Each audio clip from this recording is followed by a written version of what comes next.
ಸಮಸ್ತ ಶುದ್ಧ ಬ್ರಹ್ಮ ಸ್ವರೂಪರಲ್ಲಿ ಅನಂತ ಅನಂತ ಪ್ರಣಾಮಗಳು. ಶ್ರೀಮದ್ ಸಿದ್ಧಾಂತ ಶಿಖಾಮಣಿ ಪರಮ ಪೂಜ್ಯ ಮಲ್ಲಿಕಾರ್ಜುನ ಶಿವಯೋಗಿಗಳ ಪ್ರವಚನ, ಅದರ ಸಾರವನ್ನು ಸಂಗ್ರಹಿಸಿ ತಮ್ಮ ಭಾಷ್ಯವನ್ನು ಕರುಣಿಸಿದವರು ಪರಮ ಪೂಜ್ಯ ಸಿದ್ದೇಶ್ವರ ಸ್ವಾಮೀಜಿಯವರು, ಜ್ಞಾನ ಯೋಗಾಶ್ರಮ ಬಿಜಾಪುರ. ಇಲ್ಲಿ 5ನೇ ತರಂಗ ಅಥವಾ 5ನೇ ಪರಿಚ್ಛೇದ, 21 ಪರಿಚ್ಛೇದಗಳದವು ಇಲ್ಲಿ.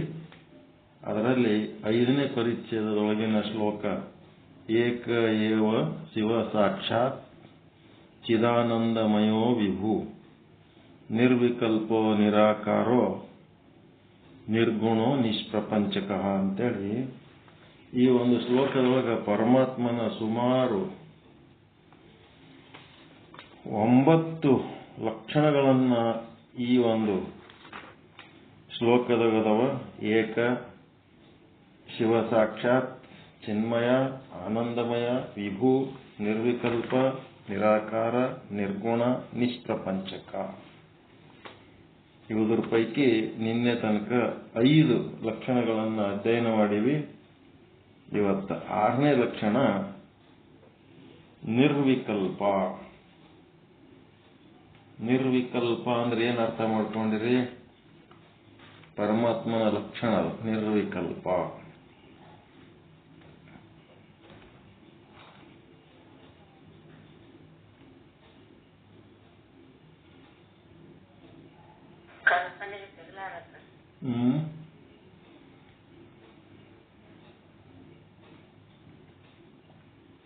ಕಲ್ಪನೆಗೆ ಸಿಕ್ಕದ್ದೆವದು, ಕಲ್ಪನೆಗೆ ಸಿಗಲಾರ್ದೆವದು.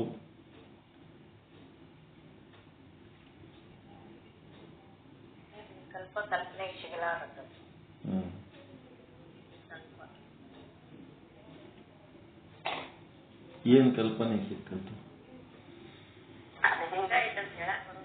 ಹೇಳ.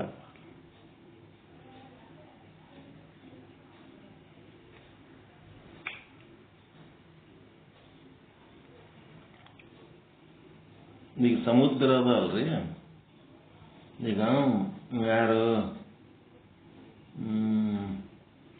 ರಮಣ ಮಹರ್ಷಿಗಳಿಗೆ ಒಬ್ಬರು ಕೇಳ್ತಾರೆ,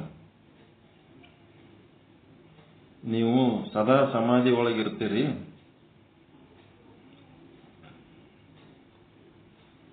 ಮತ್ತ ನೀವೇನು ಸವಿಕಲ್ಪ ಸಮಾಧಿ ಒಳಗಿರ್ತೀರೋ ಏನು ನಿರ್ವಿಕಲ್ಪ ಸಮಾಧಿ ಒಳಗಿರ್ತೀರೋ ಅಂತ ಕೇಳ್ತಾರ. ಅದಕ್ಕ ಅವ್ರೇನು ಉತ್ತರ ಕೊಡ್ತಾರ ಗೊತ್ತದ ನಿಮಗ?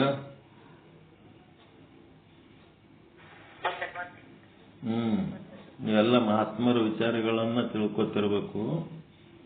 ಅವ್ರೇನ್ ಹೇಳ್ತಾರ, ಕಣ್ಣು ತೆರೆದಾಗ ಕಣ್ಣಿಗೆ ಏನ್ ಕಾಣಿಸ್ತದ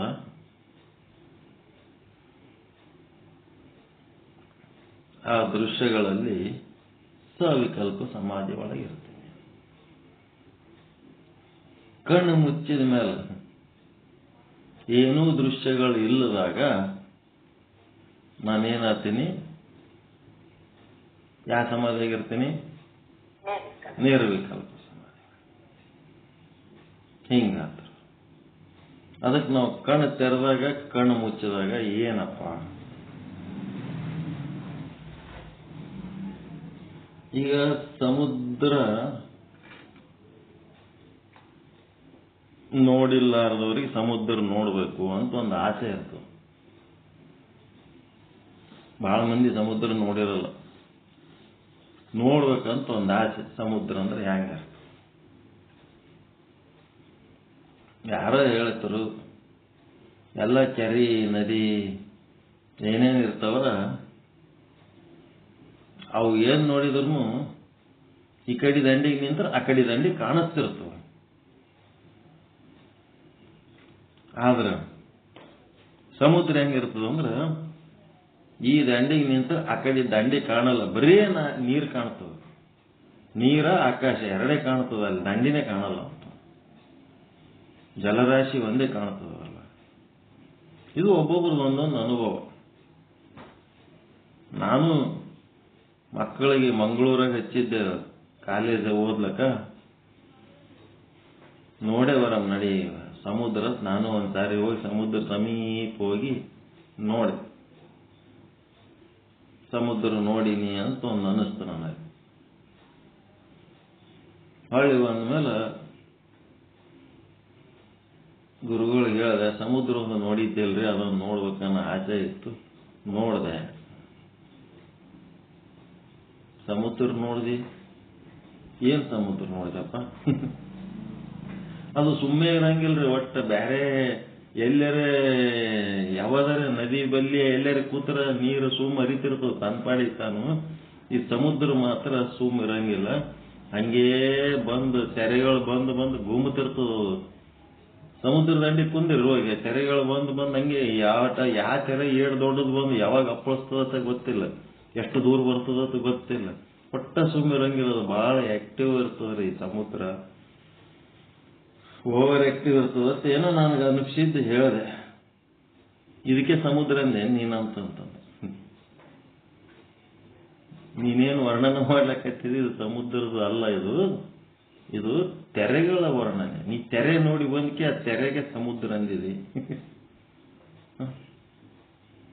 ತೆರೆಗೆ ನೀನು ಸಮುದ್ರ ಅಂದಿದಿ, ತೆರೆನೇ ಸಮುದ್ರ ಅಲ್ಲ.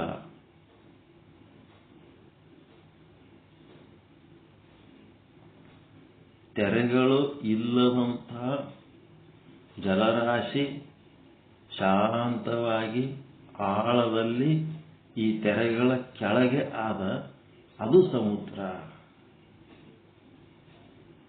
ಆ ಸಮುದ್ರವನ್ನ ನೀನು ಕಣ್ಣು ಮುಚ್ಚಿ ಸಹಿತ ನೋಡಬಹುದು. ಕಣ್ಣು ತೆರೆದೇ ನೋಡ್ಬೇಕಂತಿಲ್ಲ. ಕಣ್ಣು ಮುಚ್ಚಿ ನೋಡೋದಂದ್ರೇನು ತಿಳ್ಕೊಳ್ಳೋದು. ತೆರೆಗಳ ಕೆಳಗ ಶಾಂತವಾಗಿ ನಿಸ್ತರಂಗವಾದಂತ ಒಂದು ಜಲರಾಶಿಯಾದ ಅದು ಸಮುದ್ರ. ಅದು ಏನು ಅರ್ಥ ಮಾಡ್ಕೊಳಕ್ ಬರ್ತದಿಲ್ಲ. ಈಗ ಅರ್ಥ ಮಾಡಿ ತಿಳ್ಕೊಳಕ್ ಬರ್ತದಲ್ರಿ ಸಮುದ್ರ ಅಂತ ಇಷ್ಟು ಹೇಳಿದ ಮೇಲೆ. ಹೌದೇನ್ರಿ, ಸಮುದ್ರ ತಳದಾಗ ತರಂಗಗಳಿರಂಗಿಲ್ಲ, ಶಾಂತ ಇರ್ತದ ನೀರು, ಅಲ್ಲೇನ್ ಚಲನೆ ಇರಲ್ಲ, ಏನಿರಂಗಿಲ್ಲ ಅಂತ ಹೇಳಿಕೆ ತಿಳ್ಕೊಳಕ್ ಬರ್ತದ ಇಲ್ಲ? ಏನದು ಹೋಗಿ ಆಳದಾಗ ಹೋಗಿ ನೋಡೇಬೇಕ? ತಿಳಿತದ. ಅದೇನು ತರಂಗ ಇರ್ಲಾರ್ದಂಥದ್ದು ಏನದಲ್ಲ, ಅದಕ್ಕೇನಂತಾರಂದ್ರ ನಿರ್ವಿಕಲ್ಪ. ತರಂಗ ಇರೋದಕ್ಕೆ ಏನಂತಾರಂದ್ರೆ ಸವಿಕಲ್ಪ. ಅಲ್ಲಿ ಮುಂದೆ ಏನಾಗಬೇಕಾಗ್ಯದ? ಸವಿಕಲ್ಪ ಸಮಾಧಿ, ನಿರ್ವಿಕಲ್ಪ ಸಮಾಧಿ. ತರಂಗ ಇಲ್ಲದ ಸಾಗರದ ನೀರು, ಆ ನೀರು ಏನದ? ತರಂಗ ಇರುವ, ಆ ತರಂಗದೊಳಗಿರುವ ನೀರ, ತರಂಗ ಇಲ್ಲದ ಸಾಗರದ ಆಳದಲ್ಲಿರುವ ನೀರ, ಎರಡು ನೀರು ಒಂದೇ. ನೀರೇನಾರ ಬೇರೆ ಅದ ಏನು? ಮೂಲ ವಸ್ತು ಒಂದೇ ಅದ. ನೀರಿರ್ಲಿಲ್ಲ ಅಂದ್ರೆ ತರಂಗರೇ ಎಲ್ಲಿರ್ತಿತ್ತು? ಆ ಸವಿಕಲ್ಪರೇ ಎಲ್ಲಿರ್ತಿತ್ತು? ನಿರ್ವಿಕಲ್ಪರೇ ಎಲ್ಲಿರ್ತಿತ್ತು? ಸವಿಕಲ್ಪ ನಿರ್ವಿಕಲ್ಪ ಎರಡಕ್ಕೂ ಸಪೋರ್ಟ್ ಆಗಿ ನಿಂತಿದ್ದೇವದು ನೀರು. ಆ ನೀರನ್ನ ನಾವು ನೋಡೋದು ಕಲ್ತೆವು ಅಂತಂದ್ರೆ ಅದು ಸಮಾಧಿ. ನಾವು ನೀರು ನೋಡೋದು ಬಿಟ್ಟು ಏನ್ ಮಾಡ್ಬಿಡ್ತೀವಿ? ಕೆಳಗ ತರಂಗ ಇಲ್ಲ ಅನ್ನೋದು ಒಂದು ಕಲಿತೀವಿ, ಮ್ಯಾಲ ತರಂಗ ಆದ ಅನ್ನೋದು ಒಂದು ಕಲಿತೀವಿ. ಇವೆರಡನ್ನು ಮೀರಿದ್ದದು ನೀರು. ತರಂಗ ಇದ್ರೂ ಆ ತರಂಗದೊಳಗೂ ಅದೇ ನೀರದ, ತರಂಗ ಇಲ್ಲದ ಸಾಗರದೊಳಗೂ ಅದೇ ನೀರದ. ಆ ನೀರನ್ನ ನಾವು ತರಂಗ ಸಹಿತ ತರಂಗ ರಹಿತವಾಗಿ ನೋಡುವಂತ ಒಂದು ದೃಷ್ಟಿಕೋನ ಬೆಳೆಸ್ಕೊಂಡೇವ ಅಂತಂದ್ರ ಅದೇ ಸಮಾಧಿ.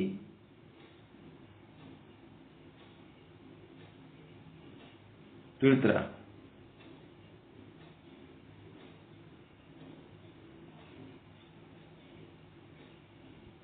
ತಿಳಿದಿಲ್ಲ? ತಿಳಿದಂಗ ಆಗ್ಯದ, ಇನ್ನ ತಿಳಿದಿರಲ್ಲ.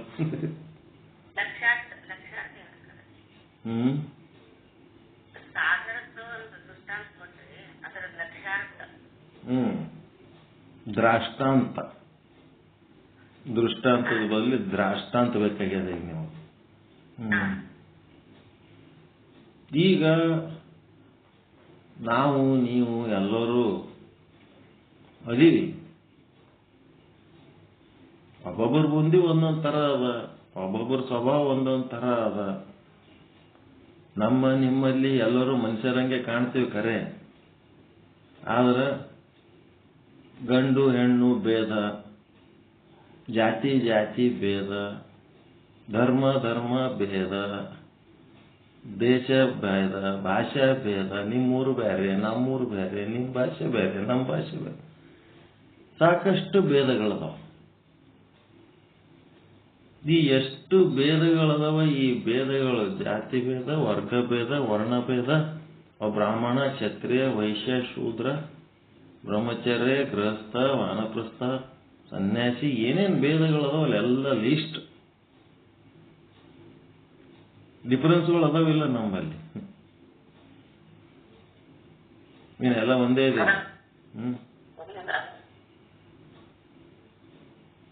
ಎಲ್ಲರೂ ಒಂದೇ. ಯಾವಾಗ ಏನು ವ್ಯವಹಾರ ಮಾಡ್ಲಾರ್ದಾಗ ಎಲ್ಲರೂ ಒಂದೇ ಅಂತ ನಾಟಕ ಮಾಡ್ತಿರ್ತೀವಿ ಅಷ್ಟೇ. ಯಾವಾಗ ನನ್ನ ಮಗಳಿಗೆ ತಗೋ, ಇಲ್ಲ ನಿನ್ನ ಮಗಳಿಗೆ ಕೊಡುವತ್ತು ಬರ್ತೀವಲ್ಲ, ಅವಾಗ ತಲೆ ಕೆಡ್ತು ನೋಡ್ರಿ. ಭೇದ ಆಗ್ಬಿಡ್ತು. ಅದ ಹೆಂಗಾಗ್ತದ?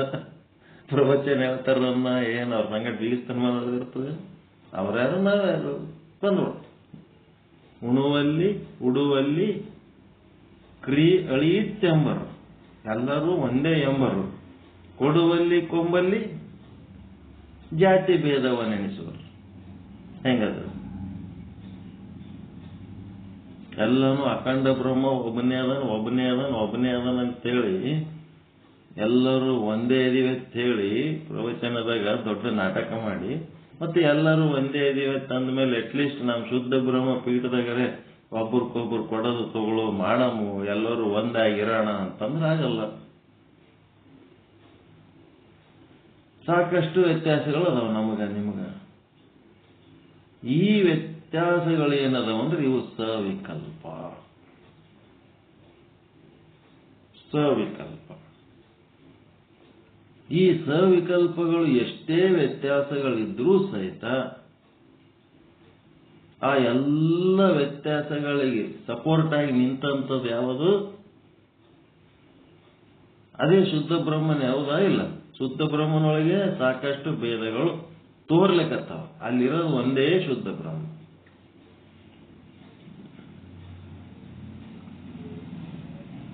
ಕಣ್ಣು ತೆರೆದ್ರ ನಿಮ್ಗೆ ಏನೇನು ಕಾಣಿಸ್ತದ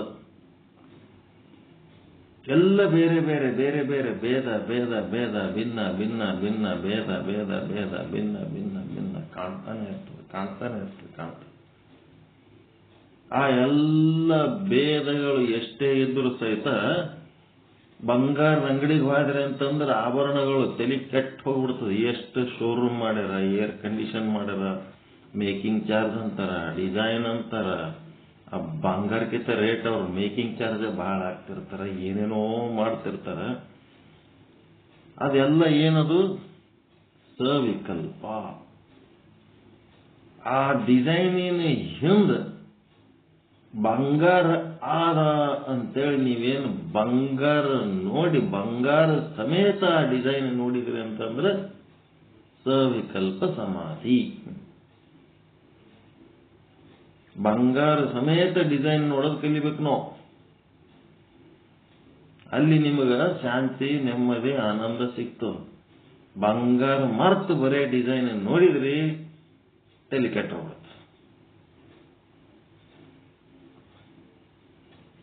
ಸವಿಕಲ್ಪ ಸವಿಕಲ್ಪ ಸಮಾಧಿಗೆ ನಿಮ್ಗೆ ವ್ಯತ್ಯಾಸ ಆಗೋದು ಗೊತ್ತಾಗಬೇಕು. ಸವಿಕಲ್ಪ ಅಂದ್ರೆ ಎಲ್ಲ ಭೇದಗಳು ಆ ಭೇದಗಳನ್ನು ನೋಡೋದೇ ಸವಿಕಲ್ಪ. ಭೇದಗಳನ್ನು ನೋಡೋದೇ ಸವಿಕಲ್ಪ. ಆ ಎಲ್ಲ ಭೇದಗಳಲ್ಲಿ ಮೂಲ ಆಧಾರವಾಗಿರುವಂತ ಒಂದು ವಸ್ತು ಏನದಲ್ಲ, ಆ ವಸ್ತು ನಿರ್ವಿಕಲ್ಪ.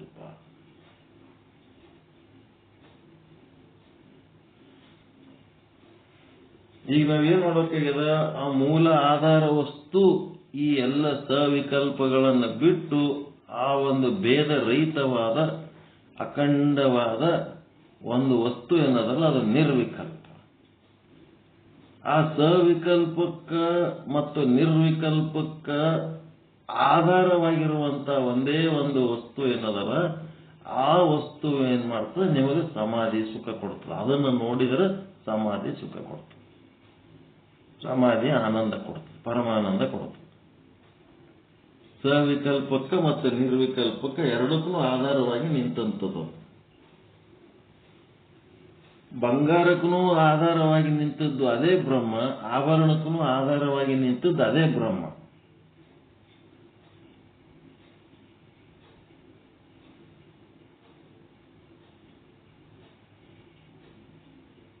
ಆಭರಣಕ್ಕೆ ಆಧಾರ ಯಾವ್ದಾಗ್ಯದ್ರಿ? ಬಂಗಾರ. ಬಂಗಾರಕ್ಕೆ ಆಧಾರ ಯಾವ್ದಾಗ್ಯದ?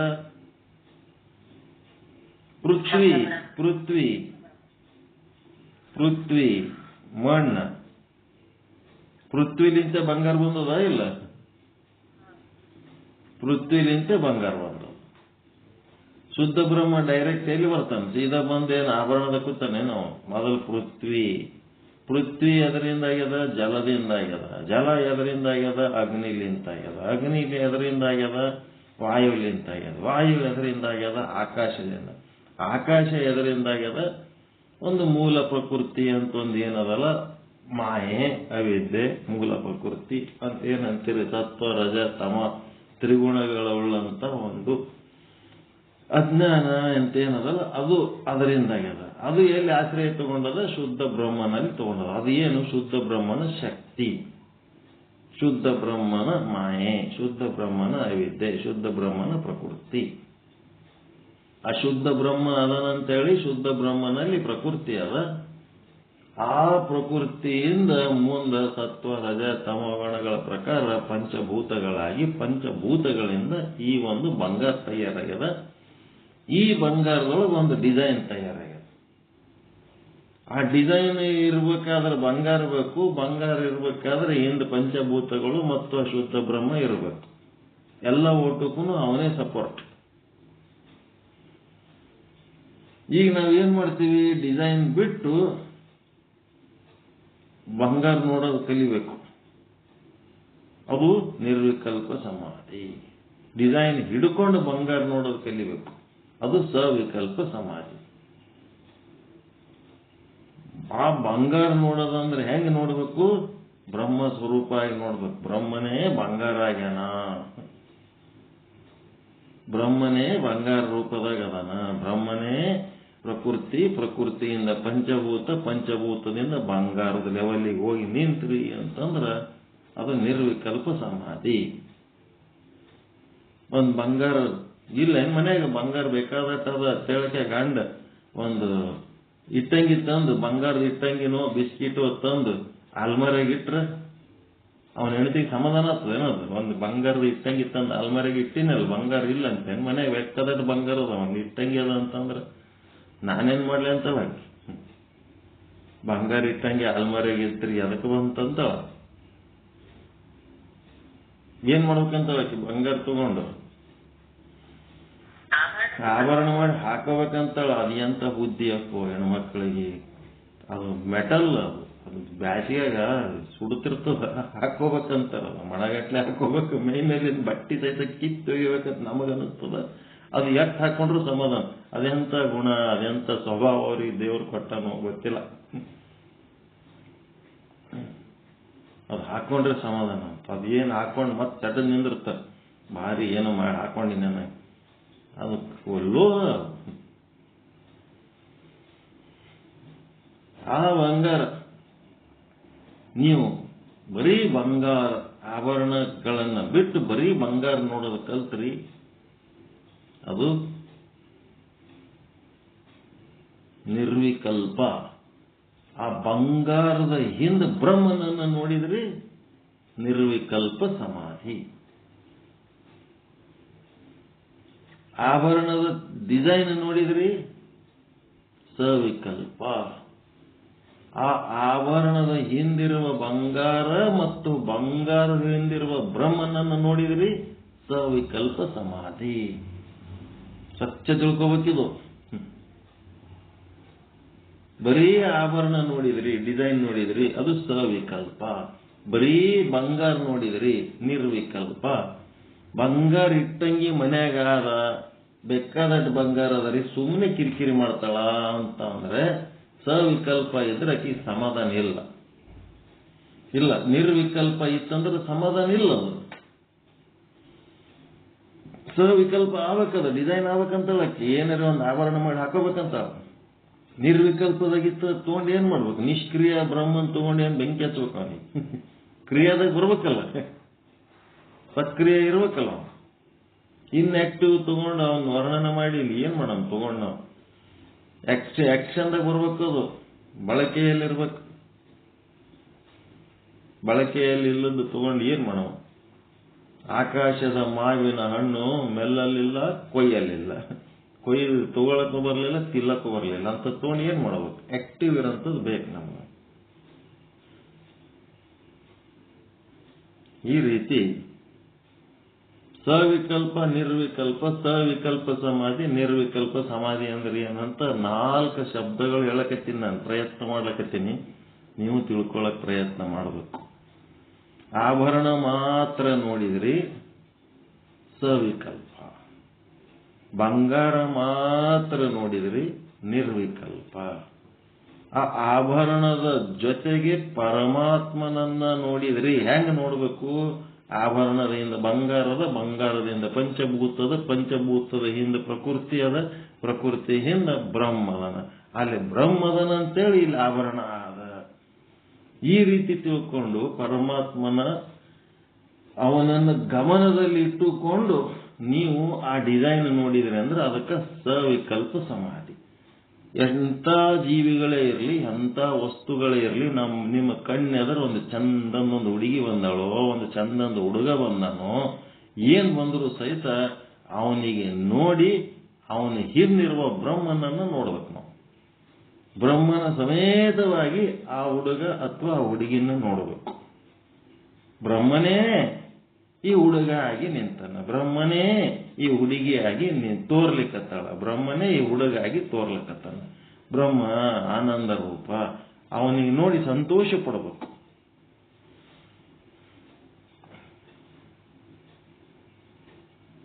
ಡಿಸೈನ್ ಪ್ಲಸ್ ಬ್ರಹ್ಮ, ಸವಿಕಲ್ಪ ಸಮಾಧಿ. ಡಿಸೈನ್ ಇರ್ಲಾರ್ದೇನದು? ಬಂಗಾರ. ಬಂಗಾರ ಪ್ಲಸ್ ಬ್ರಹ್ಮ, ಅದು ನಿರ್ವಿಕಲ್ಪ ಸಮಾಧಿ. ಸಮಾಧಿ ಅಂತಂದೊತ್ನಾಗ ಅಲ್ಲಿ ಬ್ರಹ್ಮನ ಒಂದು ಪರಿಗಣನೆ. ಬ್ರಹ್ಮನ ಪರಿಗಣನೆ ಇರಲಿಲ್ಲ ಅಂತಂದ್ರೆ ಬರೀ ಬಂಗಾರ ನೋಡಿದ್ರೆ ಅದು ನಿರ್ವಿಕಲ್ಪ, ಬರೀ ಡಿಸೈನ್ ನೋಡಿದ್ರೆ ಅದು ಸವಿಕಲ್ಪ. ಸಮಾಧಿ ಆಗ್ಬೇಕಂತಂದ್ರೆ ಅಲ್ಲಿ ಬ್ರಹ್ಮನ ಪರಿಕಲ್ಪನೆ ಅದರ ಜೊತೆಗೆ ಕೂಡಿದಾಗ ಅದು ಸಮಾಧಿ ಆಗ್ತದೆ. ಸಮಾಧಿ ಏನದು? ಆನಂದ ಕೊಡುವಂಥದ್ದು. ಭಯ ಇಲ್ಲ, ದುಃಖ ಇಲ್ಲ, ಚಿಂತೆ ಇಲ್ಲ, ಆನಂದ ಕೊಡುವಂಥದ್ದು ಸಮಾಧಿ. ತಿಳಿದ್ರ?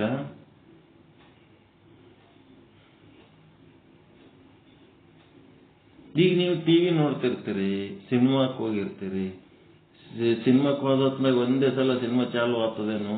ಸಿನಿಮಾ ಚಾಲು ಆಗೋದ್ರಕ್ಕಿಂತ ಮೊದಲು ಹೋಗಿ ಕುಂತಾಗ ಅದು ಸ್ಕ್ರೀನ್ ಖಾಲಿ ಇರ್ತದಿಲ್ರಿ?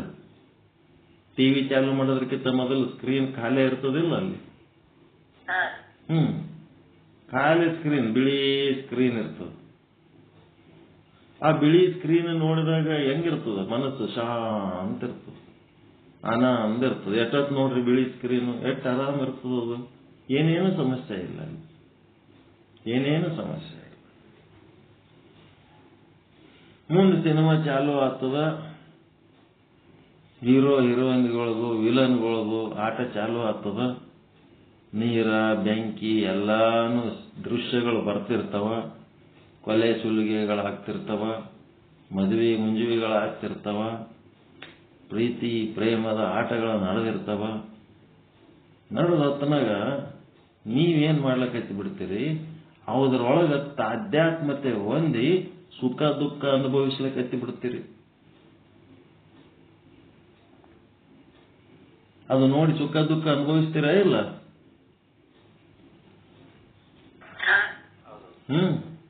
ಆ ಸುಖ ದುಃಖ ಯಾಕೆ ಅನುಭವಿಸ್ತೀರಿ ನೀವು? ಎದಕ್ಕಂತದು? ಆ ಸ್ಕ್ರೀನ್ ಮರೆತು ಬಿಟ್ರಿ ನೀವು.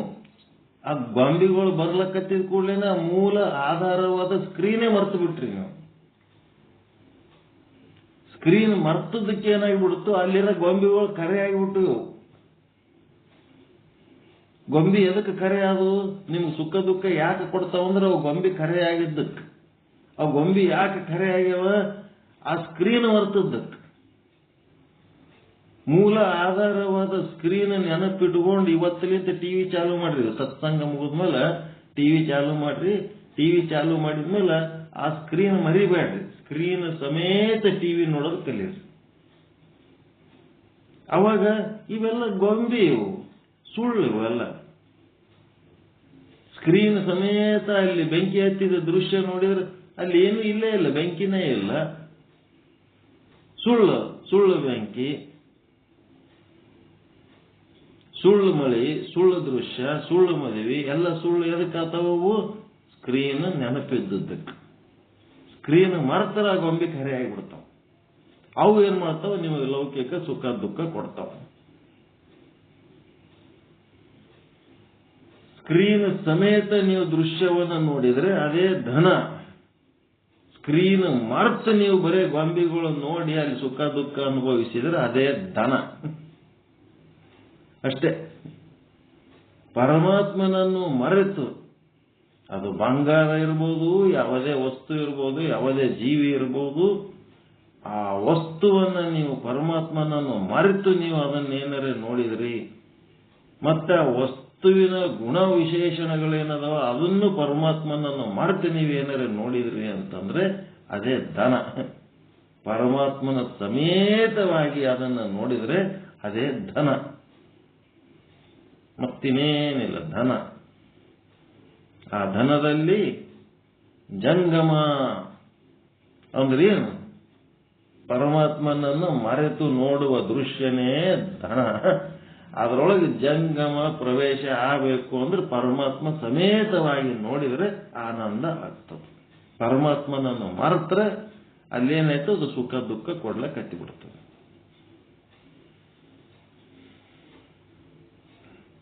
ಸಾಕಷ್ಟು ಉದಾಹರಣೆಗಳು ಕೊಟ್ಟರು. ರಾತ್ರಿ ಗಂಡ ಹೆಂಡತಿ ಮಲ್ಕೊಂಡು ಹೊತ್ನಾಗ ಬಸವಣ್ಣವರು ಹೆಂಡತಿ ಗಂಗಾಂಬಿಕೆ ಕಿವಿ ಒಳಗೇನು ಓಲೆಗಳನ್ನು ಕಿತ್ತುಗೊಳಕ ಬರ್ತಾನ ಕಾಳ. ಬಂದ ಹೊತ್ನಾಗ ಬಸವಣ್ಣವ್ರು ಏನಂತಾರ, ಎನ್ನಯ್ಯನ ಕೈ ನೊಂದಾವು. ಅವು ಏನು ಪಿರಿಕಿ ಅವೇನ ಸುತ್ತಿರ್ತಿರಲ್ಲ ಟೈಟ್ ಮಾಡ್ಕೊಂಡು, ಅವೆಲ್ಲ ಬೀಚಿ ತಗೋಬೇಕಾದ್ರ ಅವನಿಗೆ ತ್ರಾಸ ಆಗ್ತದ, ಸ್ವಲ್ಪ ಲೂಸ್ ಮಾಡಿ ಫ್ರೀ ಮಾಡಿ ಜಲ್ದಿ ಕೊಟ್ಬಿಡು. ಎನ್ನಯ್ಯನ ಕೈ ನೊಂದಾವು. ನಮ್ಮ ಅಪ್ಪ ಬಂದನ, ಬಂಗಾರ ಬೇಕಾಗ್ಯದ ಅವನಿಗೆ, ಕೊಟ್ಬಿಡು. ಕೂಡಲ ಸಂಗಮನಾಥನೇ ಬಂದಾನ. ಕಳ್ಳಗ ಕೂಡಲ ಸಂಗಮನಾಥ ಅಂತೇಳಿ ಬಸವಣ್ಣವ್ರು ಹೋಗಿ ಅವನಿಗೆ ಕಾಲಿಗೆ ನಮಸ್ಕಾರ ಮಾಡ್ಲಕ್ ಹೋಗ್ಲಕತ್ತಾರ. ಇಲ್ರಿ ನಾ ಕಳ್ಳದೇನ್ರಿ, ನಾ ಕಳ್ಳದೀನಿ ಅಂತ ಅವನು ಹೇಳ್ತಾನ. ಇಲ್ಲ, ನೀನು ಕಳ್ಳ ಅಲ್ಲೋಯಪ್ಪ, ನೀನ್ಯಾಕೆ ಕಳ್ಳಾತಿ, ನೀ ಕೂಡಲ ಸಂಗಮನಾಥ ಇದ್ದಿ ಅಂತೇಳಿ ಬಸವಣ್ಣವ್ರು ಅವನಿಗೆ ನಮಸ್ಕಾರ ಮಾಡ್ಲಕ್ ಹೋಗ್ಲಕತ್ತಾರ. ಈಗ ಕಳ್ಳನೊಳಗೆ ಕೂಡಲ ಸಂಗಮನಾಥನನ್ನ ನೋಡಿದ್ರೆ ಏನಾಯ್ತು? ಈಗ ಅದು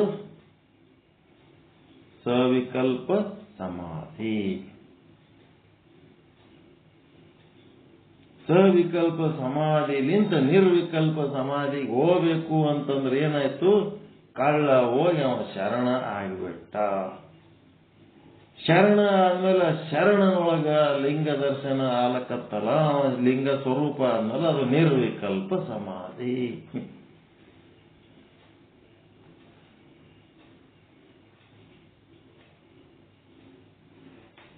ಸಮಾಧಿ ಅಂತಂದೊತ್ನ ಪರಮಾತ್ಮನ ಲಿಂಗದ ಚೇತನದ ಆತ್ಮದ ಒಂದು ಭಾನ ಅಲ್ಲಿ ಆಗಬೇಕು. ಸವಿಕಲ್ಪರ ಇರ್ಬೋದು, ನಿರ್ವಿಕಲ್ಪರ ಇರ್ಬೋದು. ಅಲ್ಲಿ ಸಮಾಧಿ ಅಂದೊತ್ನಾಗ ಅಲ್ಲಿ ಆತ್ಮದ ಒಂದು ಭಾನ ಅಲ್ಲಿ ಮಾಡಿಕೊಂಡಾಗ ಅದು ಸಮಾಧಿ ಅನ್ನಿಸ್ಕೊತು.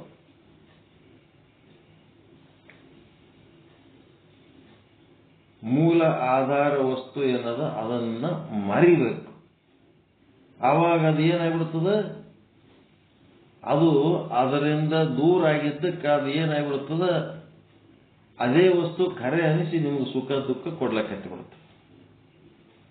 ಆ ಸುಖ ದುಃಖಗಳು ಬೇಡ, ನನಗೆ ಆನಂದ ಬೇಕು ಅಂತಂದ್ರೆ ಮೂಲ ಆಧಾರ ವಸ್ತುವನ್ನು ನೀವು ಪರ್ಫೆಕ್ಟ್ ಆಗಿ ಪರಿಗಣಿಸಬೇಕು.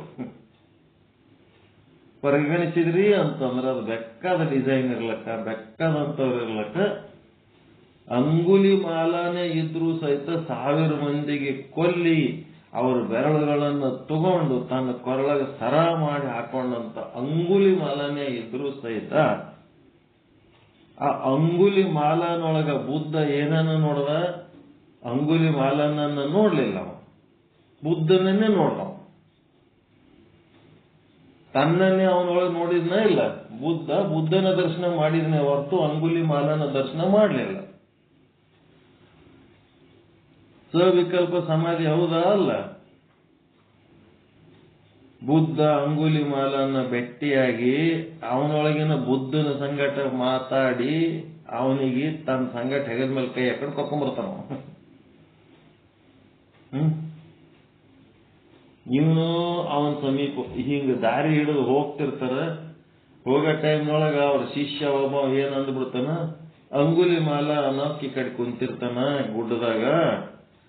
ಹೋಗೋರು ಬರೋವರೆಗೆ ಕೊಲ್ಲುತ್ತಾನ. ಅವ್ರ ಬೆರಳನ್ನ ಕತ್ತರಿಸಿ ಸರ ಮಾಡಿ ಕೊಳ್ಳಾಗ ಹಾಕೊಂಡ 1000 ಮಂದಿ ಕೊಲ್ಲೆನಂತ ಅಂತ ಹೇಳಿದ್ರ ಬುದ್ಧ ಹಿಂಗ ಸೀದಾ ಹೋಗವ ಅದೇ ಓಣೆ ಹೋಲಕತ್ತಿ ಬಿಡ್ತಾನ.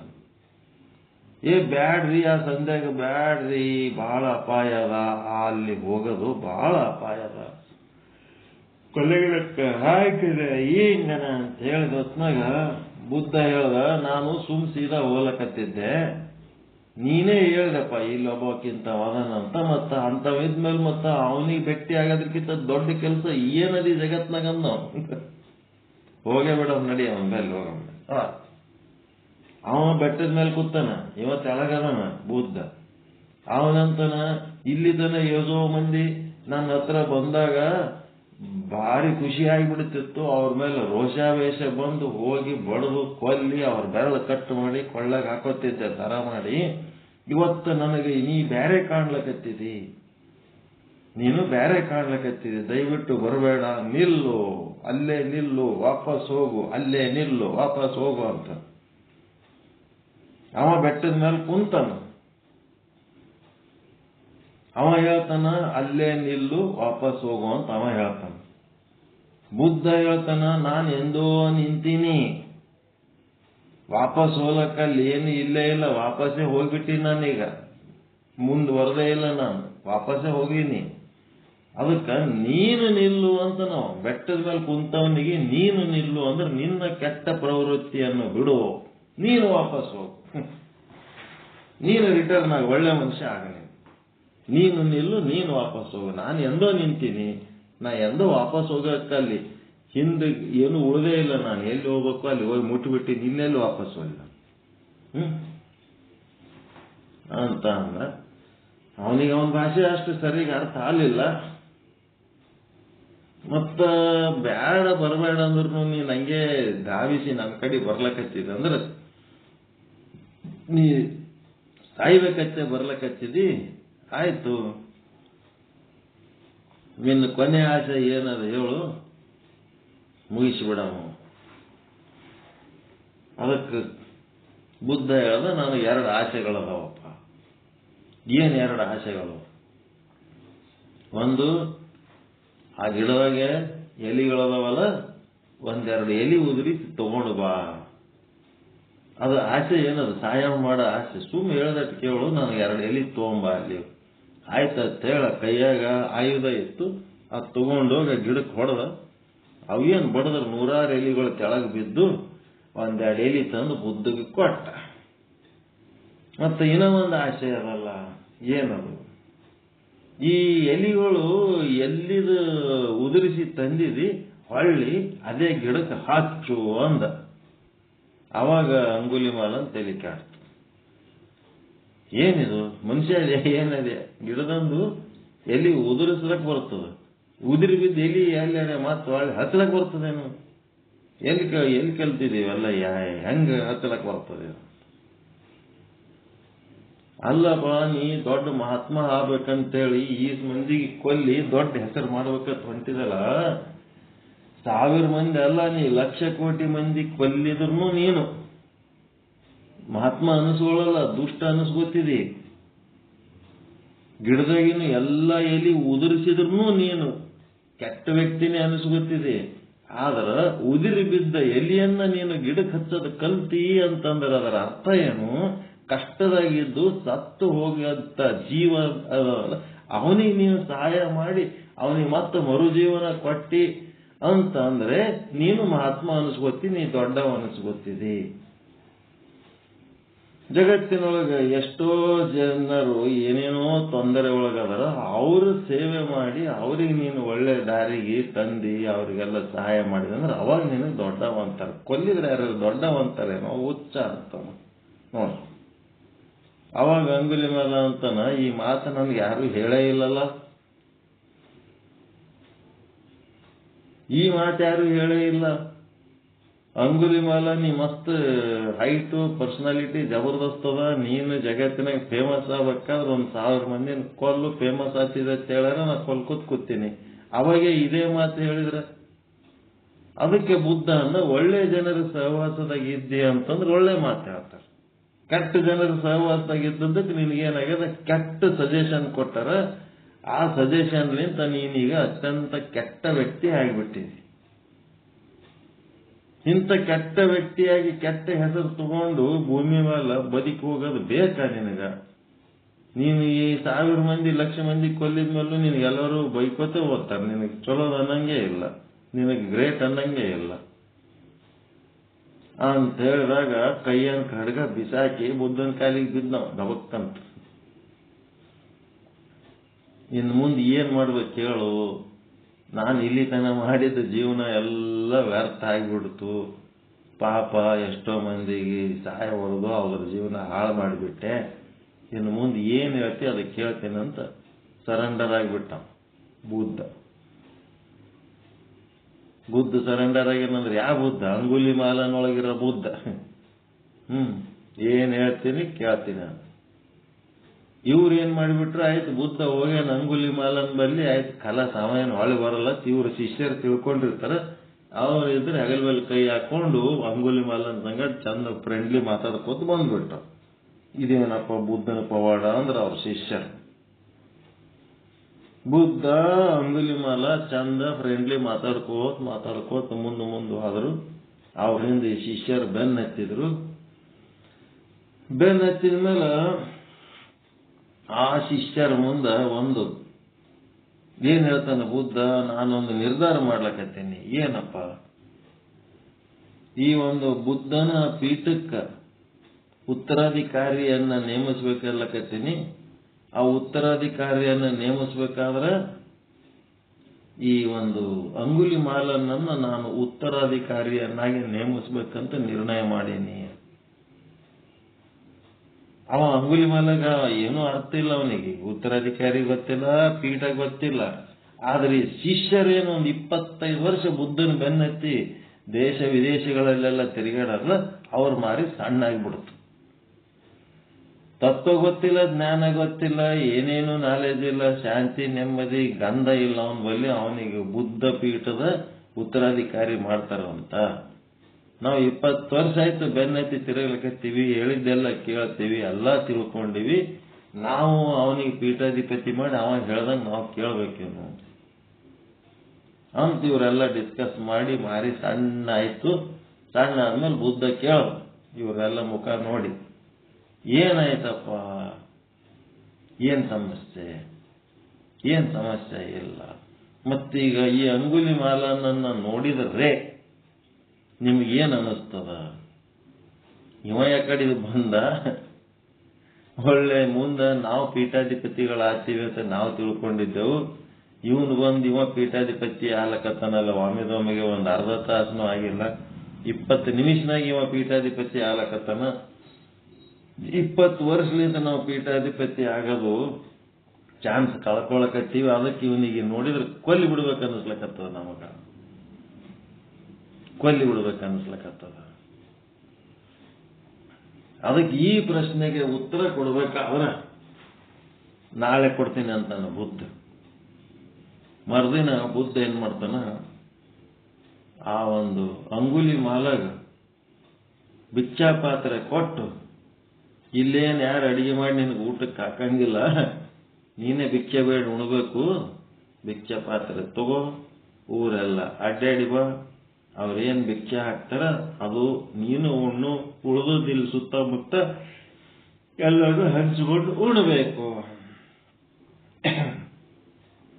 ಅಂಗುಲಿ ಮಾಲ ಭಿಕ್ಷಾ ಪಾತ್ರೆ ಹಿಡ್ಕೊಂಡು ಊರಾಗ ಹೋದ್ರೆ ಮಂದಿ ಸುಮ್ಬಿಡ್ತಾರ. ಎಲ್ಲರೂ ಬಾಗ್ಲ ಮುಚ್ಕೊಂಡ್ರು, ಏನ್ ಮಾಡ್ತಾನೋ ಏನ್ ಬಿಡ್ತಾನೋ ಅಂತ ಅಂಜಿ ಬಾಗ್ಲ ಮುಚ್ಕೊಂಡ್ರು. ಅವನಿಗೆ ಯಾರು ಬಾಗ್ಲ ತೆರೆದು ನೀಡೋರಿಲ್ಲ ಏನಿಲ್ಲ. ಹೋಗಿ ಒಂದ್ ಕಡೆ ನಡು ಊರಾಗ ಮಾರುಕಟ್ಟೆ ಒಂದು ಕಟ್ಟಿ ಮೇಲೆ ಸುಮ್ಮ ಕೂತ, ಜಂಡ ಕಟ್ಟಿ ಮೇಲೆ ಎಟೋದ್ ಕುಂದಿರ್ತಾನ. ಕುಂತಾವ ಹಂಗೆ, ಭಿಕ್ಷೆ ತರ್ಲಾರ್ದೆ ಬರಬೇಡ ಅಂತ ಹೇಳ್ಬಿಟ್ಟಾನ ಬುದ್ಧ. ಮತ್ತು ಭಿಕ್ಷೆ ಇರ್ಲಾರ್ದೆ ಏನ್ ಹೋಗೋದು, ಎಲ್ಲರೂ ಬಾಗ್ಲ ಮುಚ್ಕೋತಾರ. ಬೇಜಾರಾಗಿ ಸುಮ್ ಕೂತ ಒಂದ್ ಕಡೆ. ಮಂದಿ ಆದ್ರೂ ಬಾಗ್ಲ ಮುಚ್ಕೊಂಡು ಒಳಗೆ ಎಟೋತಿರ್ತಾರ, ಹಂಚ್ಕೊಂಡು ಒಂದ್ ಸ್ವಲ್ಪ ತೆರೆದು ನೋಡಿದ್ರು, ಕಿಟಕಿ ತೆರೆದು ನೋಡಿದ್ರು, ಬಾಗ್ಲ ತೆರೆದು ನೋಡಿದ್ರು. ಅವ ಅಲ್ಲೇ ಸುಮ್ಮ ಕೂತಾನ. ಮತ್ತೇನ್ ಮಾಡಿದ್ರು, ದೂರ್ಲಿಂತ ಅವನಿಗೆ ಓಡಿಸ್ಬೇಕಂತೇಳಿ ಕಲ್ಲು ತಗೊಂಡು ಹೋಗಿದ್ರು.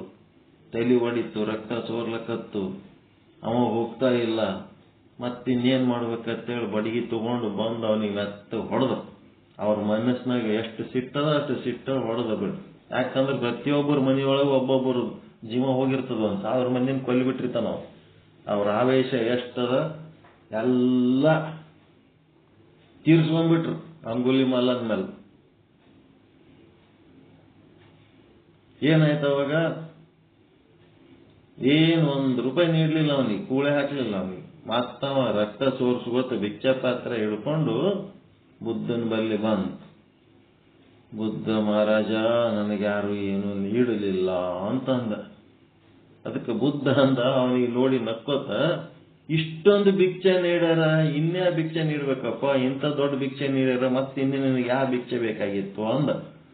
ಅವರೆಲ್ಲರೂ ಹೊಡೆದು ರಕ್ತ ಮಾಡ್ಯಾರಲ್ಲ, ಇದೇ ದೊಡ್ಡ ಭಿಕ್ಷೆ ಅಪ್ಪ, ಇದಕ್ಕಿಂತ ದೊಡ್ಡ ಭಿಕ್ಷೆ ಇನ್ನೇನು ನೀಡ್ಬೇಕು, ಅವರು ಕರೆಕ್ಟ್ ಭಿಕ್ಷೆ ನೀಡ್ಯಾರ ಬಾ.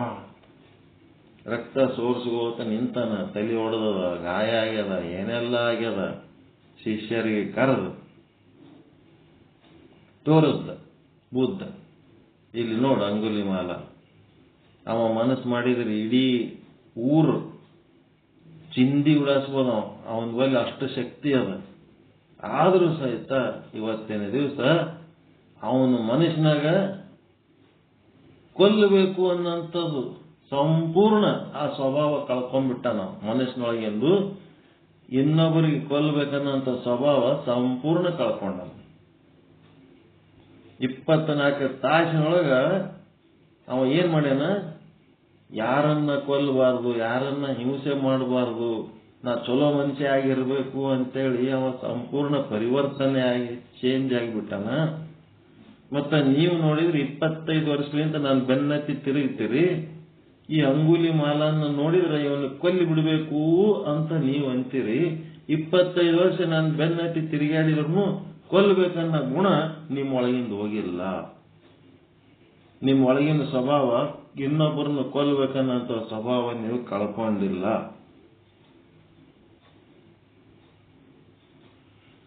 ಇವ ಈಗ ಕಳ್ಕೊಂಡನ, ಈಗ ಇವ ಶ್ರೇಷ್ಠನೋ ನೀವು ಶ್ರೇಷ್ಠ ಅದ್ರಿ ಹೇಳ್ರಿ.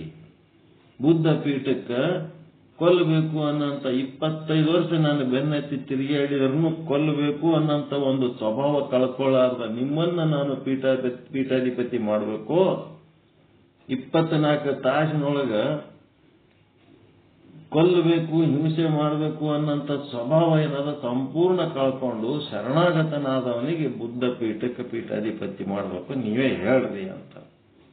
ಅವಾಗ ಓಸು ಮಂದಿ ಶಿಷ್ಯರು ಒಪ್ಕೋತಾರ. ರಂಗೋಲಿ ಮಹಾರಾಜ್ ಕಿ ಜೈ ಅಂದ್ಬಿಟ್ರು, ರಂಗೋಲಿ ಮಾಲಾ ಮಹಾರಾಜ್ ಕಿ ಜೈ ಅಂದ್ರು. ಅವನಿಗೆ ಮುಂದೆ ಪೀಠಾಧಿಪತಿ ಮಾಡ್ಬೇಕಂತ. ಇಲ್ಲಿ ನೋಡ್ಬೇಕಾಗಿದ್ದು ಏನದಪ್ಪ ಅಂದ್ರ, ಅಂಗುಲಿ ಮಾಲಾನನ್ನ ನೋಡಿದರೆ ಸವಿಕಲ್ಪ, ಅಂಗುಲಿ ಮಾಲಾನೊಳಗಿರೋ ಬುದ್ಧನನ್ನು ನೋಡಿದರೆ ನಿರ್ವಿಕಲ್ಪ. ಆ ದುಷ್ಟ ಈ ಶಿಷ್ಟ ಇಬ್ಬರಿಗೆ ಸಪೋರ್ಟ್ ಮಾಡಿದ್ದು ಸದ್ರೂಪ ಬ್ರಹ್ಮ, ಹೌದಾ ಇಲ್ಲ? ದುಷ್ಟತನಕ ಶಿಷ್ಟತನಕ ಎರಡಕ್ಕೂ ಸಪೋರ್ಟ್ ಮಾಡಿದ್ದು ಒಳಗೆ ಚೇತನ ಒಂದೇ ಅದ, ಇಲ್ಲ ಬೇರೆ ಅದ? ಒಂದೇ ಅದ. ಆ ಚೇತನ ಸಮೇತವಾಗಿ ಅಂಗುಲಿ ಮಾಲನನ್ನ ನೋಡಿದರೆ ಸವಿಕಲ್ಪ ಸಮಾಧಿ. ಆ ಅಂಗುಲಿ ಮಾಲ ಹೋಗಿ ಬುದ್ಧ ಆಗ್ಯಾನ, ಆ ಬುದ್ಧನನ್ನು ಆ ಒಂದು ಚೇತನ ಸಮೇತವಾಗಿ ಆ ಬುದ್ಧನನ್ನ ನೋಡಿದ್ರಿ ಅಂತಂದ್ರ ಅದು ನಿರ್ವಿಕಲ್ಪ ಸಮಾಧಿ. ಅಂಗುಲಿ ಮಾಲ ಹೋಗಿ ಬುದ್ಧನಾಗಿ ಪರಿವರ್ತನೆ ಆಗ್ಯಾನ. ಬುದ್ಧನಾದ್ರೂ ಆ ಬುದ್ಧನಿಗೂ ಆ ಒಳಗಿರುವ ಪರಮಾತ್ಮನೇ ಸಪೋರ್ಟ್ ಮಾಡ್ಯಾನ. ಆ ಪರಮಾತ್ಮ ಬುದ್ಧಗೊಂದು ಚಲೋ ಬುದ್ಧಿ ಕೊಟ್ಟೆಲ್ಲಪ್ಪ ಅಂತೇಳಿ ಆ ಪರಮಾತ್ಮನ ನೆನೆಸಿದ್ರೆ ಅದು ನಿರ್ವಿಕಲ್ಪ ಸಮಾಧಿ. ಅಂಗುಲಿ ಮಾಲ ಒಬ್ಬ ದುಷ್ಟ ಇರ್ಬೋದು, ಆದ್ರೂ ಸಹಿತ ಅವನಿಗೂ ಸಪೋರ್ಟ್ ಮಾಡಿದವ ಅದೇ ಬ್ರಹ್ಮ, ಅದೇ ಪರಮಾತ್ಮ, ಅದೇ ಕೂಟಸ್ಥ, ಅದೇ ಚೇತನ. ಆ ಚೇತನ ಸಮೇತವಾಗಿ ಅಂಗುಲಿ ಮಾಲನ ದುಷ್ಟತನವನ್ನ ನೋಡಿದ್ರೆ ಅದು ಸವಿಕಲ್ಪ ಸಮಾಧಿ. ದುಷ್ಟರಿರ್ಬೋದು, ಶಿಷ್ಟರಿರ್ಬೋದು, ಪ್ರಾಮಾಣಿಕರಿರ್ಬೋದು, ಅಪ್ರಾಮಾಣಿಕರಿರ್ಬೋದು, ರೋಗಿಗಳಿರ್ಬೋದು, ಅನಾರೋಗ್ಯದಲ್ಲಿರ್ಬೋದು, ಆರೋಗ್ಯವಂತರು, ಏನೆಲ್ಲ ಇರ್ಬೋದು, ಅವೆಲ್ಲವನ್ನ ಪರಮಾತ್ಮನ ಸಮೇತವಾಗಿ ನೋಡೋದು ಕಲಿಬೇಕು. ಭಾರತ ರತ್ನ ಅವಾರ್ಡ್ ಕೊಡ್ಬೇಕಂತ ಹೇಳಿ ರಾಷ್ಟ್ರಪತಿ ಅವಾರ್ಡ್ ಹಿಡ್ಕೊಂಡು ನಿಂತರ, ಎಲ್ಲಿದಾಳ ಮದರ್ ತೆರೇಸಾ? ಹಾಸ್ಪಿಟಲ್ನಾಗ ಎಲ್ಲೋ ಒಂದು ಮೂಲೆ ಒಳಗ ಒಂದು ಕುಷ್ಠ ರೋಗಿಯನ್ನ ತೊಡಿ ಮೇಲೆ ಹಾಕೊಂಡು ಅದ್ರದ್ದು ಗಾಯ ತೊಳಿಲಕತ್ತಾವ. ಆ ಪ್ರಶಸ್ತಿ ಒಳಗೆ ಪರಮಾತ್ಮನನ್ನ ಕಂಡಿಲ್ಲ, ಆ ರೋಗಿಯ ಸೇವೆ ಒಳಗ ಆ ಪರಮಾತ್ಮನನ್ನ ಕಂಡಾಳ ಮದರ್ ತೆರೇಸಾ. ಪ್ರಶಸ್ತಿ ಕೊಡ್ಬೇಕಂತ ಕರೆದ್ರೆ ಎಲ್ಲಿದಾಳ ಹುಡುಕಾಡಿ ನೋಡಿದ್ರೆ ಆಕೆ ಒಂದ್ ಕಡೆ ಸೇವಾ ಮಾಡ್ಕೋತದ. ಆ ಪ್ರಶಸ್ತಿಗೆ ಆಕೆ ಸಂಬಂಧ ಇಲ್ಲ. ಅಂದ್ರ ದೃಷ್ಟಿಕೋನ ಎಲ್ಲದ ಅವ್ರದು? ಮದರ್ ತೆರೇಸನ್ ದೃಷ್ಟಿಕೋನ ರೋಗಿಯ ಕಡೆ ಅದೋ, ರೋಗಿಯ ಸೇವೆಯಲ್ಲಿ ಆಕೆಗೆ ಸಿಗುವ ಆನಂದ ಪರಮಾತ್ಮನ ದರ್ಶನದೊಳಗಾದು.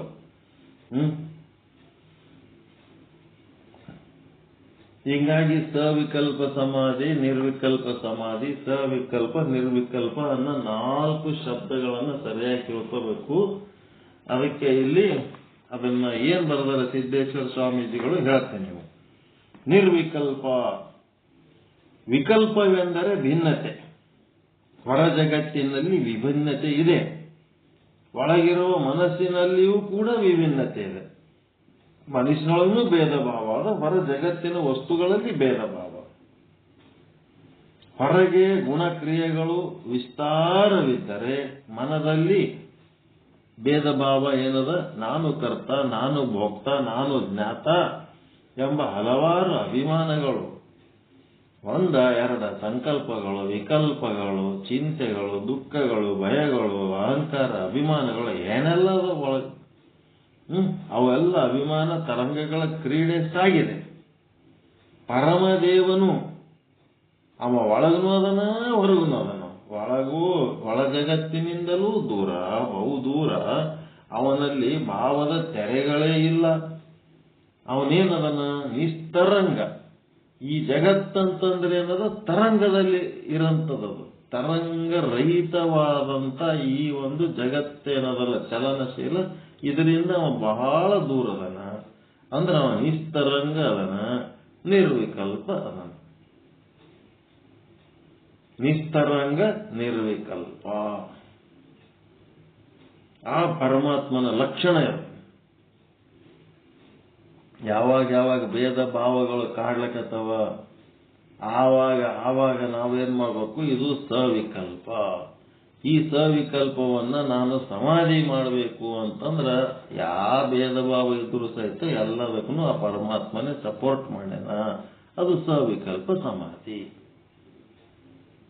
ನಿರ್ವಿಕಲ್ಪಕ್ಕೆ ಹೋಗ್ಬಿಟ್ರೆ ಆ ಭೇದ ಭಾವಗಳನ್ನ ಕಳ್ಕೊಂಡು ಅದರ ಹಿಂದಿರುವಂತ ಒಂದು ಅಖಂಡ ಪರಮಾತ್ಮ, ಎಲ್ಲ ಜೀವಿಗಳಿಗೂ ಸಪೋರ್ಟ್ ಮಾಡಿದಂತ ಒಂದು ಅಖಂಡ ಪರಮಾತ್ಮ ಏನದಲ್ಲ, ಆ ಪರಮಾತ್ಮನನ್ನು ನಾವು ಲಕ್ಷ್ಯ ವಹಿಸಬೇಕು. ಅವನ ಕಡೆ ಲಕ್ಷ್ಯಕ್ಕೆ ವಹಿಸಿದ್ದೇವಂದ್ರೆ ಅದು ನಿರ್ವಿಕಲ್ಪ ಸಮಾಧಿ. ಹೀಗಾಗಿ ಭೇದ ಭಾವ ರಹಿತವಾಗಿ ನೋಡುವುದು ಮತ್ತು ಭೇದ ಭಾವ ರಹಿತವಾಗಿ ನೋಡಿದರೆ ನಿರ್ವಿಕಲ್ಪ, ಆ ಭೇದ ಭಾವ ರಹಿತವಾಗಿ ನೋಡಿದ್ದರ ಜೊತೆಗೆ ಪರಮಾತ್ಮ ಸಮೇತವಾಗಿ ನೋಡಿದರೆ ನಿರ್ವಿಕಲ್ಪ ಸಮಾಧಿ. ಭೇದ ಭಾವ ಸಹಿತವಾಗಿ ನೋಡಿದರೆ ಸವಿಕಲ್ಪ, ಜ್ಞಾತೃ ಜ್ಞಾನ ಜ್ಞೇಯ ಎಲ್ಲ ಬೇರೆ ಬೇರೆ ನೋಡಿದರೆ ಸವಿಕಲ್ಪ. ಮತ್ತೆ ಆ ಸವಿಕಲ್ಪದ ಜೊತೆಗೆ ಪರಮಾತ್ಮನನ್ನ ನಾವು ಪರಿಗಣಿಸಿದರೆ ಅದು ಸವಿಕಲ್ಪ ಸಮಾಧಿ.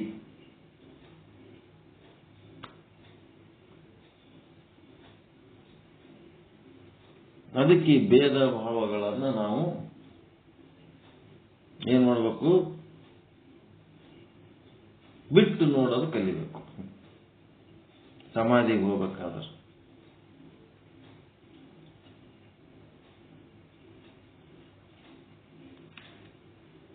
ಹೆಂಗ್ರಿ?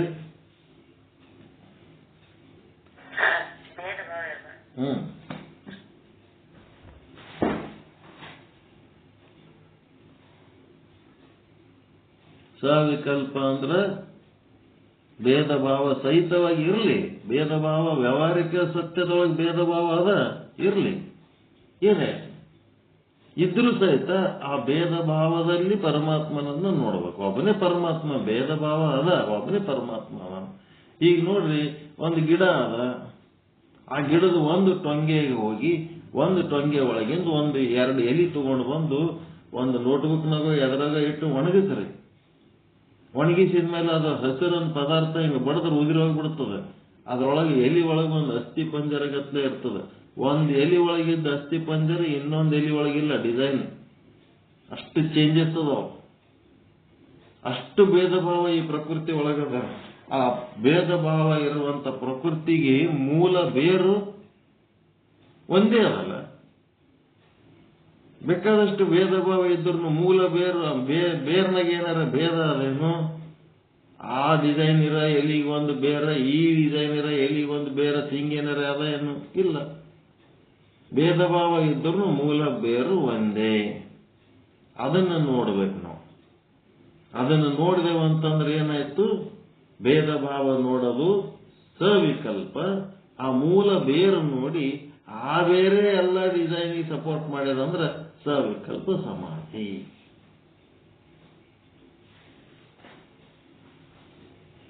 ಆ ಗಿಡ ತಯಾರಾಗಬೇಕಾದ್ರೆ ಅಲ್ಲೊಂದು ಬೀಜನೋ ಸಸಿನೋ ಮೂಲ ವಸ್ತು ಅದಲ್ಲ, ಅದನ್ನು ನೋಡಿದೆವು ಅಂತಂದ್ರೆ ಅದ್ರೊಳಗೆ ಸಣ್ಣದೊಂದು ಸಸಿ ಅಥವಾ ಸಣ್ಣದೊಂದು ಬೀಜ ಇರ್ತದಲ್ಲ, ಅದ್ರೊಳಗೆ ಏನಾರೇ ಆ ಗಿಡದೊಳಗಿರುವ ಹಣ್ಣಿನ ರುಚಿ, ಆ ಗಿಡದೊಳಗಿರುವ ಹಣ್ಣಿನ ವಾಸನೆ ಏನಾರ ಇರ್ತದನ್ರಿ ಸಣ್ಣ ಸಸಿ ಒಳಗ, ಬೀಜದೊಳಗ? ಮಾವಿನ ಹಣ್ಣಿನ ಸಸಿ ಒಳಗ ಮಾವಿನಕಾಯಿ ರುಚಿ ಇರ್ತದೇನ್ರಿ ಸಸಿ ಒಳಗ? ಇರಂಗಿಲ್ಲ. ಅದು ಏನದ? ನಿರ್ವಿಕಲ್ಪ. ನಿರ್ವಿಕಲ್ಪ ಇದ್ದದ್ದಕ್ಕೆ ನಿರ್ವಿಕಲ್ಪ ಸಮಾಧಿ ಅನ್ಬೇಕಂತಂದ್ರ ಎಲ್ಲಾ ಜೀವರಾಶಿಗಳಿಗೆ, ಎಲ್ಲಾ ವಸ್ತುಗಳಿಗೆ ಏನು ಸಪೋರ್ಟ್ ಮಾಡ್ಯಾನ ಪರಮಾತ್ಮ, ಅದೇ ಪರಮಾತ್ಮ ಈ ಬೀಜಕ್ಕೂ ಈ ಸಸಿಗೂ ಸಪೋರ್ಟ್ ಮಾಡ್ಲಕತ್ತಾನ. ಅಂತೇಳಿ ಪರಮಾತ್ಮ ಸಮೇತವಾಗಿ ನಿರ್ವಿಕಲ್ಪವನ್ನ ನೋಡಿದ್ರಿ ಅಂದ್ರೆ ಅದು ನಿರ್ವಿಕಲ್ಪ ಸಮಾಧಿ. ಪರಮಾತ್ಮನನ್ನು ಬಿಟ್ಟು ನೋಡಿದ್ರೆ ಧನ, ಪರಮಾತ್ಮ ಸಮೇತವಾಗಿ ನೋಡಿದ್ರೆ ಅದೇ ಧನ. ಆ ಪರಮಾತ್ಮನೇ ಜಂಗಮ, ಮತ್ತಿನ್ಯಾರಲ್ಲ. ಜಂಗಮ ಅಂದ್ರೆ ಏನು? ಚಾಲನೆ ಕೊಡವ, ಚಲಿಸುವವ. ಚಲಿಸುವುದು ಜಗತ್ತು, ಅದಕ್ಕೆ ಚಾಲನೆ ಕೊಡವ ಜಂಗಮ. ಅವ ಪರಮಾತ್ಮ ಆಗಿರ್ಬೋದು, ಅವ ಮನುಷ್ಯ ರೂಪದಲ್ಲಿನೂ ಇರ್ಬೋದು. ಈಗ ಏನು ತಿಳಿಲಾರ್ದಂಗಾಗ್ಯದ್ರಿ, ಏನ್ ಮಾಡಬೇಕು ಅಂದ್ರೆ ಅವನಿಗೆ ತಿಳಿಸಿ ಹೇಳಿ ಚಾಲನೆ ಕೊಡೋ ಕೆಲಸ ಜಂಗಮ ಮಾಡೋ ಕೆಲಸ.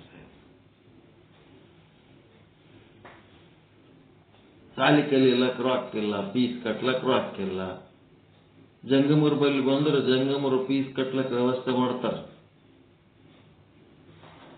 ಇಲ್ಲದವರಿಗಾಗಿ ಇದ್ದವ್ರ ಬಳಿ ಹೋಗಿ ಭಿಕ್ಷೆ ಬೇಡೋದಕ್ಕೆ ಜಂಗಮ ಭಿಕ್ಷೆ ಅಂತಾರ. ಹುಡುಗ ಇವ ಶಾಣೆ ಅದನ, ಇವನಿಗೆ ಫೀಸ್ ಕಟ್ಲಕ್ ರೊಕ್ಕಿಲ್ಲ, ಸ್ವಲ್ಪ ಹೆಲ್ಪ್ ಮಾಡ್ರಪ್ಪ, ಮುಂದೆ ಅವನಿಗೆ ಉದ್ಯೋಗ ಹತ್ತಿದ ಮೇಲೆ ಬೇಕಿದ್ರೆ ನಿಮ್ಗೆ ವಾಪಸ್ ಬೇಕಂದ್ರ ಕೊಡಿಸ್ತೀನಿ, ಒಳ್ಳೆ ಹುಡುಗ ಅದನ, ಪ್ರಾಮಾಣಿಕ ಹುಡುಗ ಅದನ, ಅವನಿಗೆ ಬೆಳೆಸಮ್ಮ ಬರ್ರಿ ಅಂತೇಳಿ ಏನ್ ಮಾಡ್ತಾರಲ್ಲ, ಇದೇ ಜಂಗಮ. ಬೆಳೆಸೋದ್ರ ಸಲುವಾಗಿ, ವ್ಯಕ್ತಿತ್ವ ವಿಕಸನ ಮಾಡೋದಕ್ಕ, ಅವನ ಪರ್ಸನಾಲಿಟಿ ಬೆಳೆಸೋದ್ರ ಸಲುವಾಗಿ ಅವನಿಗೆ ಇಲ್ಲದವನಿಗೆ ಇದ್ದವ್ರ ಬಲ್ಲಿ ಹೋಗಿ ಭಿಕ್ಷೆ ಕೇಳೋವನಿಗೆ ಜಂಗಮ ಅಂತಾರೆ. ಈ ಸರ್ಕಾರಗಳು ಬೆಳೆಸೋದಕ್ಕಲ್ಲ, ಓಟ್ ಹಾಕಿಸ್ಕೊಳ್ಳೋಕೆ ಇವ್ರು ಪುಕ್ಷಟೆ ಕೊಡ್ತಾರೆ. ಇದು ಬೇರೆ. ಇದು ಬೆಳೆಸೋದ್ರ ಸಲುವಾಗಿ ಏನ್ರ ಕೊಡ್ಲಕತ್ತಾರ ಅಂದ್ರೆ ಅವ್ರ ಏನ್ರ ಪುಕ್ಷಟೆ ಭಾಗ್ಯಗಳು. ಈ ಜನ ಬೆಳಿಲಿ ಅಂತೇಳಿ ಕೊಡ್ಲಕತ್ತಾರೆ, ತಮ್ಗೆ ಓಟ್ ಹಾಕ್ಲಕ್ ಕೊಡ್ಲಕತ್ತಾರ.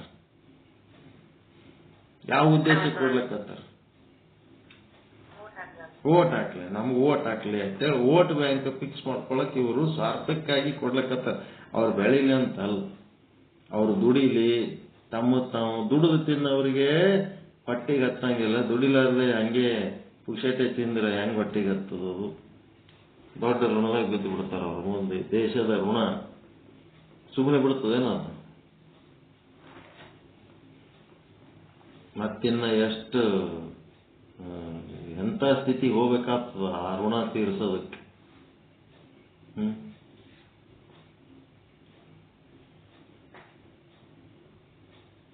ಋಣ ತೀರ್ಸೋದಕ್ಕ ಎಷ್ಟು ಇದಕ್ಕೆ ಹೋಗ್ಬೇಕಾಗ್ತದ.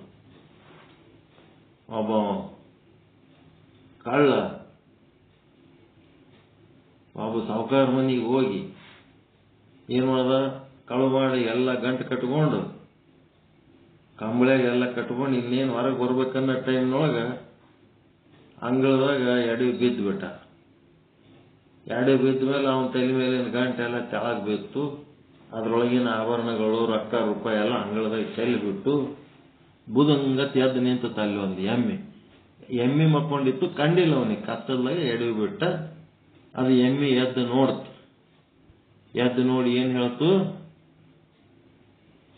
ಅಷ್ಟಕ್ಕೆ ಇಷ್ಟ ಆದ್ರ ಇಷ್ಟಕ್ಕೆ ಎಷ್ಟೋ ಅಂದ್ಬಿಡ್ತದ ಎಮ್ಮೆ. ಅಷ್ಟಕ್ಕೆ ಇಷ್ಟ ಆದ್ರೆ ಇಷ್ಟಕ್ಕೆ ಎಷ್ಟು ಅಂತಂದ್ರೆ ಏನಂತ ಇವನಿಗೆ ತಿಳಿಲಿಲ್ಲ. ಇವನಿಗೆ ಏನ್ ಹಿಂಗಂದಲ್ಲ, ಏನಿದು ಅಂತ ಕೇಳಿದ್ರ ಎಮ್ಮೆ ಏನ್ ಹೇಳ್ತು, ನಾನು ಇದೇ ಮನ್ಯಾಗ ಆಳ್ಮಗ ಆಗಿದ್ದೆ. ಮೊದಲ ಭಯಂಕರ ನೀರಡಿಕೆ ಆಗಿತ್ತು, ನೀರು ಕುಡಿದ್ರೆ ಒಟ್ಟ ದಾಹ ಕಡಿಮೆ ಆಗಲಿಲ್ಲ. ಈ ಸಾವುಕಾರ ಮನ್ಯಾಗ ಹೋಗಿ ನಾ ಏನ್ ಮಾಡೀನಿ, ಗಡಿಗೆನ ಮಜ್ಜಿಗೆ ಕಳು ಮಾಡಿ ಒಂದು ಗ್ಲಾಸ್ ಮಜ್ಜಿಗೆ ಕುಡ್ದೀನಿ. ನಾನು ಅವನ ಗಡಿಗೆಂದು ಒಂದು ಗ್ಲಾಸ್ ಮಜ್ಜಿಗೆ ಅವನಿಗೆ ಹೇಳಲಾರ್ದೆ ಕಳವಲಿ ಅಂತ ಕುಡ್ದದ್ದಕ್ಕ ಅವನ ಅಂಗಳದಾಗ ಎಮ್ಮೆಯಾಗಿ ಬಿದ್ದೀನಿ. ನಾನು ಬಿದ್ದು ಅವನಿಗೆ ಸಹಾಯ ತನಕ ಹಾಲು ಕೊಡೋಂತ ಪರಿಸ್ಥಿತಿ ಬಂದದು ನನಗ. ಒಂದು ಗ್ಲಾಸ್ ಮಜ್ಜಿಗೆಗೆ ಅಷ್ಟಕ್ಕೆ ನನ್ನ ನೆನೆವರ್ಕ್ ಇಷ್ಟ ಆಗ್ಯದ. ಮತ್ ಇಲ್ಲಿ ನೀನ್ ಇಷ್ಟೆಲ್ಲ ಗಂಟು ಕಟ್ಕೊಂಡು ಹೊಂಟಿರಲ್ಲ, ಮತ್ತೆ ಇಷ್ಟಕ್ಕೆ ನೀನ್ ನೆನೆವರ್ ಎಷ್ಟಾಗ್ತದೆ ಯಾವನಿಗೆ ಗೊತ್ತಂದ. ಹಿಂಗದ ನೋಡ್ರಿ ಇದು. ಅದಕ್ಕ ಸವಿಕಲ್ಪ ನಿರ್ವಿಕಲ್ಪ, ಸವಿಕಲ್ಪ ಸಮಾಧಿ ನಿರ್ವಿಕಲ್ಪ ಸಮಾಧಿ ಅನ್ನೋದ್ರ ಬಗ್ಗೆ ಎಷ್ಟು ಸಾಧ್ಯ ಅಷ್ಟು ತಿಳಿಸಿ ಹೇಳಿನಿ. ನಿಮ್ಗೆ ತಿಳಿದಿದ್ರೆ ಸರಿ, ತಿಳಿದಿಲ್ಲ ಅಂದ್ರೆ ಚರ್ಚೆ ಮಾಡ್ರಿ. ಪೂರ್ತಿ ತಿಳಿಲಿಲ್ಲ ಅಂದ್ರೆ ಮತ್ತೊಂದು ಸಾರಿ ಹೇಳ್ತೀನಿ. ಈ ಪಾಠ ಮತ್ತೊಂದು ಸಾರಿ ಕೇಳಿ ಅರ್ಥ ಮಾಡ್ಕೊಳ್ಳೋಕೆ ಪ್ರಯತ್ನ ಮಾಡಿ, ತಿಳಿದಿಲ್ಲ ಅಂದ್ರೆ ಮತ್ತೊಂದು ಸಾರಿ ಹೇಳ್ತೀನಿ. ಪರಮಾನಂದ ಪ್ರಾಪ್ತಿ ಭವ, ಸರ್ವ ದುಃಖ ನಿವೃತ್ತಿ ಭವ, ಇಷ್ಟಾರ್ಥ ಸಿದ್ಧಿರಸ್ತು, ಯಶಸ್ವಿ ಭವ. ಜೈ ಶುದ್ಧ ಬ್ರಹ್ಮ, ಜೈ ಶುದ್ಧ ಬ್ರಹ್ಮ. ಓಂ ಶಾಂತಿ ಶಾಂತಿ ಶಾಂತಿ. ಶರ್ಮ ಶರ್ಮ.